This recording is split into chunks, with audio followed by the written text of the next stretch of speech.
ડોક્ટરો હવેથી દર્દીઓની સારવારની સાથે સાથે શ્વાનની પણ ગણતરી કરશે. રાજકોટની સિવિલ હોસ્પિટલમાં દર્દીઓ ઓછા પરંતુ શ્વાન વધુ જોવા મળી રહ્યા છે.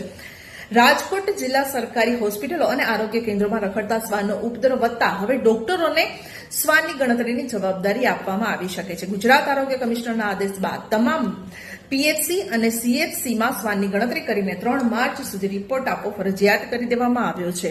જિલ્લાના 55 આરોગ્ય કેન્દ્ર અને 12 સીએચસી તેમજ 5 સબ ડિસ્ટ્રિક્ટ હોસ્પિટલ આ અભિયાનમાં આવરી લેવામાં આવશે. આદેશથી તબીબી વર્ગમાં આશ્ચર્ય સાથે અસંતોષ પણ જોવા મળી રહ્યો છે. ડોક્ટરો હવે મજાકમાં કહી રહ્યા છે કે હવે સ્ટેથોસ્કોપ સાથે કેલ્ક્યુલેટર અને ડોગ કાઉન્ટર પણ રાખવો પડશે. વોર્ડમાં ફરતા શ્વાનોનો વિડીયો વાયરલ થયા બાદ કાર્યવાહી શરૂ થઈ છે, પરંતુ માત્ર ગણતરીથી સમસ્યા ઉકેલાશે નહીં એ મોટો સવાલ છે. હવે જોવાનું એ રહ્યું કે રિપોર્ટમાં દર્દીઓ વધારે આવે છે કે શ્વાન વધુ આવે છે. વધુ આવા સમાચારો માટે જોતા રહો પ્રાઇમ ડેબ્યુ.